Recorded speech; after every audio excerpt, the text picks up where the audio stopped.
Davi, eu vim vingar a morte do meu irmão. Você vem contra mim com espada e força, mas eu venho em nome do Senhor dos Exércitos. Você não terá a mesma sorte desta vez. Eu não preciso de sorte, apenas de fé.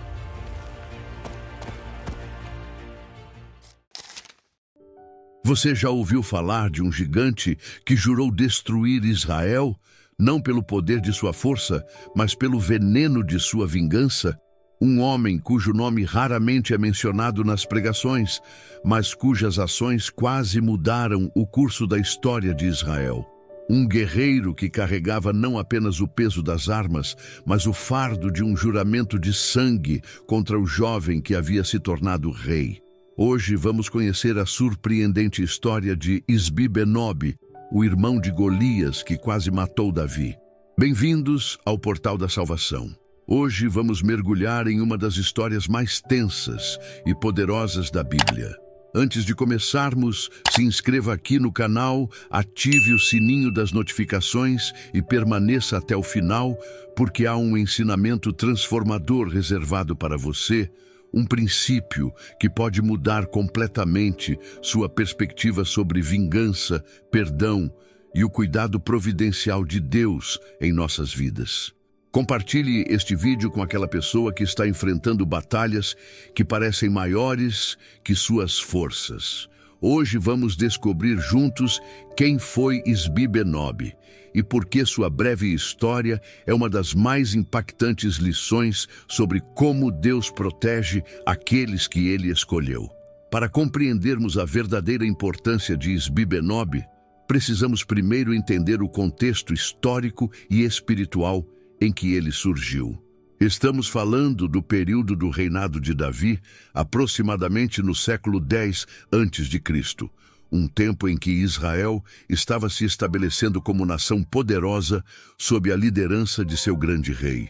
Davi já não era mais o jovem pastor que enfrentou Golias com uma funda e 5 pedras. Agora era um rei experiente que havia conquistado Jerusalém, estabelecido a capital de seu reino e derrotado muitos inimigos. Mas como veremos, as consequências de suas vitórias passadas ainda o perseguiam, e algumas batalhas nunca terminam com apenas um confronto.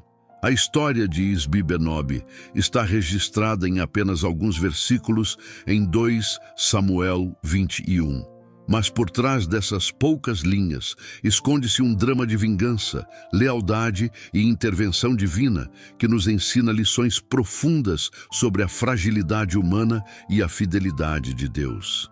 Isbi-Benob era um dos descendentes dos gigantes de Gate, da mesma linhagem de Golias. O texto bíblico nos diz que ele era um dos filhos do gigante.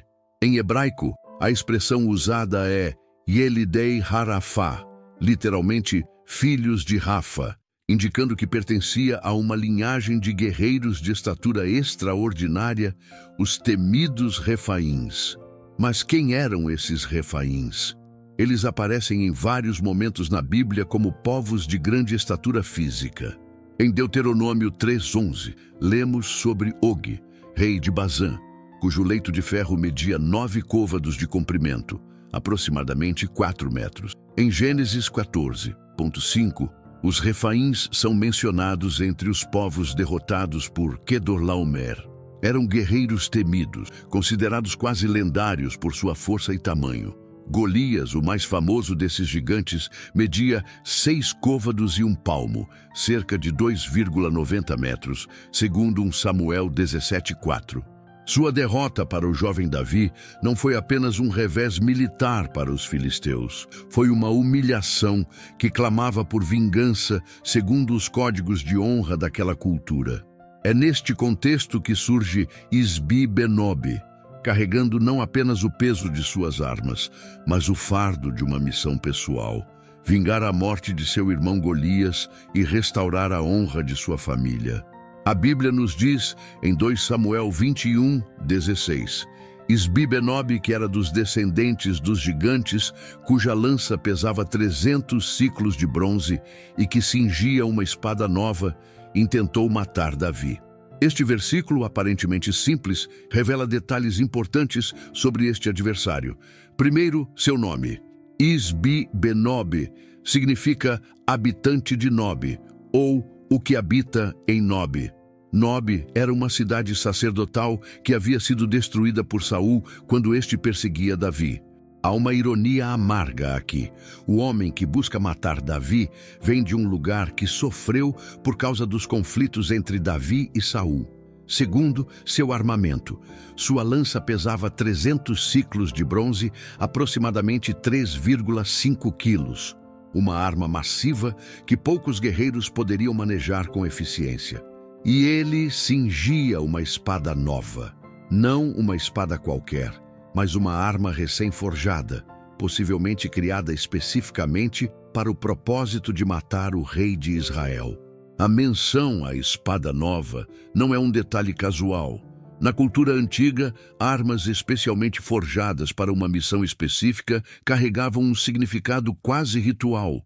Isbi-Benob não estava apenas tentando matar Davi em um encontro casual. Ele havia se preparado meticulosamente para este momento, aguardando a oportunidade perfeita. E esta oportunidade surgiu quando Davi já não era mais o jovem ágil que dançava diante da Arca da Aliança. 2 Samuel 21:15 nos diz: os filisteus tornaram a fazer guerra a Israel, e desceu Davi, e com ele os seus servos, e pelejaram contra os filisteus. E Davi se cansou. Esta última frase é reveladora. E Davi se cansou. O grande guerreiro, o homem que havia enfrentado leões e ursos, que havia derrotado Golias e liderado Israel em inúmeras batalhas vitoriosas, agora estava exausto. A idade, o peso das responsabilidades, as consequências de suas próprias escolhas, tudo isso havia cobrado seu preço. É neste momento de vulnerabilidade que Isbi-Benob encontra sua chance. Vendo o rei cansado, separado talvez de sua guarda principal, o gigante avança com sua lança pesada e sua espada nova, determinado a fazer o que seu irmão Golias não conseguiu: matar o ungido de Deus. O momento é dramático. Davi, exausto, vê a sombra do gigante se aproximando. A história parece prestes a se repetir, mas agora com os papéis invertidos. Não é mais o jovem Davi enfrentando o gigante Golias com coragem e fé. É um Davi envelhecido, cansado, confrontando outro gigante, mas desta vez sem a energia da juventude. A morte parece certa. O plano de vingança de Isbi-Benob está prestes a se concretizar. A lança que ele carrega, pesada demais para um homem comum, está pronta para atravessar aquele que uma vez foi chamado o homem segundo o coração de Deus. Mas é neste momento crítico que vemos uma das mais belas demonstrações de lealdade e coragem nas Escrituras.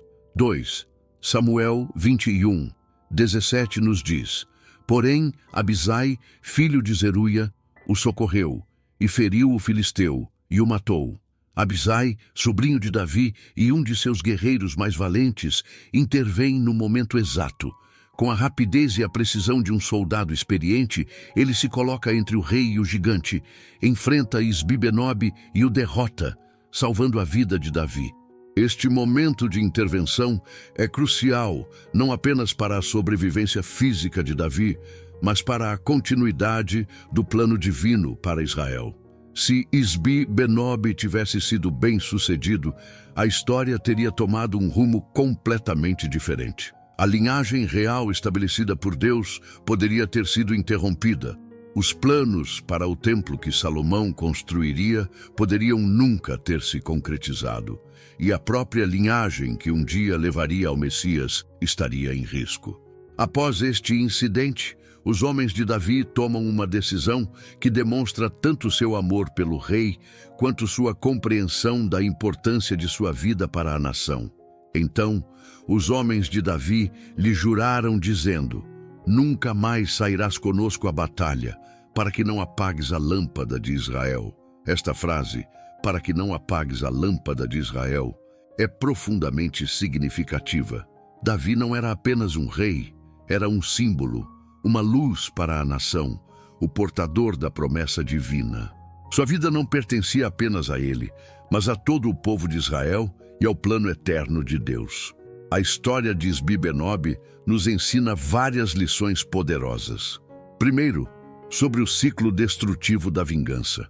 Isbi-Benob buscava vingar seu irmão Golias, mas sua busca por vingança apenas resultou em sua própria morte. Como Jesus ensinaria séculos depois, todos os que lançarem mão da espada, a espada morrerão. Mateus 26, 52. Segundo, sobre a vulnerabilidade humana. Mesmo Davi, o grande guerreiro, o rei ungido, tinha momentos de fraqueza. E Davi se cansou. Esta simples frase nos lembra que até os mais fortes entre nós têm limites, têm momentos de vulnerabilidade. Terceiro, sobre a importância da comunidade. Davi não enfrentou Isbi-Benob sozinho. Foi salvo pela intervenção de Abissai, um lembrete de que Deus frequentemente trabalha através das pessoas que Ele coloca em nossas vidas. Ninguém, nem mesmo um rei, foi feito para caminhar sozinho. Quarto, sobre a providência divina. A intervenção de Abissai não foi coincidência, foi parte do plano de Deus para preservar a vida de Davi e, por extensão, o futuro de Israel. Como Davi escreveu no Salmo 18, 17, livrou-me do meu inimigo forte e dos que me odiavam, pois eram mais poderosos do que eu. Mas talvez a lição mais profunda desta história esteja no contraste entre Golias e seu irmão Isbi-Benob. Ambos eram gigantes, ambos enfrentaram Davi, ambos foram derrotados. Mas enquanto Golias caiu diante de um jovem pastor com uma funda, Isbi-Benob quase derrotou um rei experiente com um exército ao seu redor. Isto nos lembra que, às vezes, nossas maiores batalhas não são as que enfrentamos na juventude, com energia e idealismo, mas aquelas que surgem mais tarde, quando estamos cansados, quando as cicatrizes de lutas anteriores ainda doem, quando nossa força não é mais a mesma. É significativo que, após este incidente, os homens de Davi o proíbem de ir pessoalmente à batalha. Eles reconhecem que há um tempo para lutar na linha de frente e um tempo para liderar de uma posição mais protegida. Há sabedoria em reconhecer nossas limitações e adaptar nossa forma de servir conforme as estações da vida mudam. A história não termina com a derrota de Isbi-Benob. 2 Samuel 21 continua relatando outras batalhas contra os gigantes de Gate. Nos versículos seguintes, lemos sobre Safi, outro descendente dos gigantes, que foi morto por Sibecai, o Husatita. Depois, um irmão de Golias, diferente de Isbi-Benob, que tinha uma lança cuja haste era como o eixo do tecelão, foi morto por Elanã, filho de Jaré-Oregim. Finalmente, o texto menciona outro gigante não nomeado que tinha 6 dedos em cada mão e 6 dedos em cada pé, e que desafiou Israel, mas foi morto por Jonatas, filho de Simei, irmão de Davi. O capítulo termina com uma observação importante. Estes 4 nasceram a Rafa em Gate e caíram pela mão de Davi e pela mão de seus servos. Esta conclusão enfatiza que a vitória final não foi apenas de Davi ou de qualquer guerreiro individual, mas de Davi e seus homens trabalhando juntos, cada um cumprindo seu papel no plano maior. Esta história tem ecos no Novo Testamento. Assim como Davi enfrentou Golias na juventude e Isbi-Benob na maturidade, Jesus enfrentou a tentação no deserto no início de seu ministério e a agonia do Getsêmani próximo ao seu fim. Em ambos os casos, vemos a importância da comunidade. Os discípulos deveriam estar orando com Jesus, e a realidade da fragilidade humana. Jesus suou gotas de sangue em sua angústia. E assim como Davi foi salvo pela intervenção de Abissai, Jesus recebeu o ministério de um anjo que veio fortalecê-lo em seu momento de maior necessidade. Lucas 22, 43. A diferença, claro, é que Jesus escolheu deliberadamente beber o cálice do sofrimento que o Pai lhe havia dado, cumprindo assim o propósito para o qual havia vindo. Quando abrimos o Novo Testamento, Vemos que Mateus começa sua genealogia de Jesus, mencionando Davi logo no primeiro versículo. Livro da genealogia de Jesus Cristo, filho de Davi, filho de Abraão. A linhagem que Isbi-Benob quase interrompeu com sua lança, e sua espada nova continuou protegida pela providência divina até culminar no nascimento do Messias. O que podemos aprender com esta história antiga e aparentemente distante de nossa realidade? Primeiro, que a vingança é um ciclo destrutivo que apenas gera mais dor.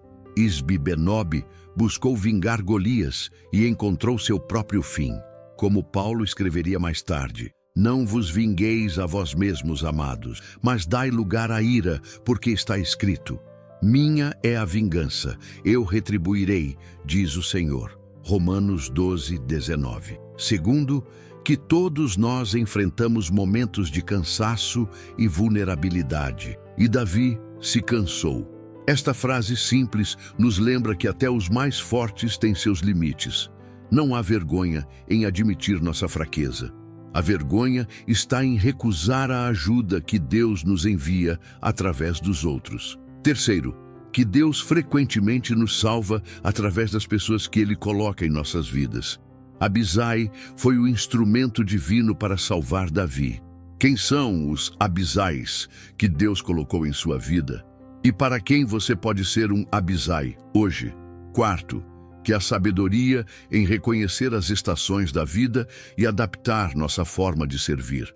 Os homens de Davi o proibiram de ir pessoalmente à batalha, não porque ele havia se tornado inútil, mas porque seu papel havia mudado.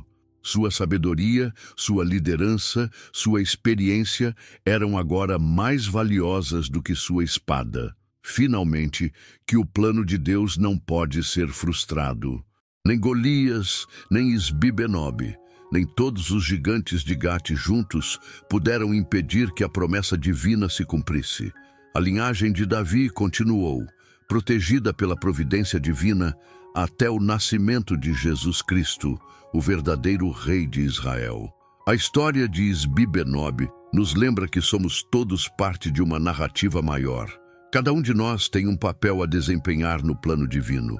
Podemos escolher ser como Isbi-Benob, consumidos pelo desejo de vingança, ou como Abisai, prontos para intervir quando um irmão ou irmã está em perigo. O nome Isbi-Benob significa habitante de Nob, mas ironicamente, ele não é lembrado por onde habitou, mas por quem tentou destruir. Seu exemplo nos convida a examinar nossas próprias motivações, nossas próprias batalhas, e nos lembra que mesmo quando enfrentamos gigantes em nossas vidas, não estamos sozinhos. Você já conhecia a história de Isbi-Benob? Deixe nos comentários o que mais te impactou nesta narrativa bíblica. Se este vídeo te abençoou, não se esqueça de deixar seu like, compartilhar com amigos e se inscrever no canal para mais conteúdos que revelam as histórias esquecidas, mas poderosas da Palavra de Deus. Até o próximo vídeo.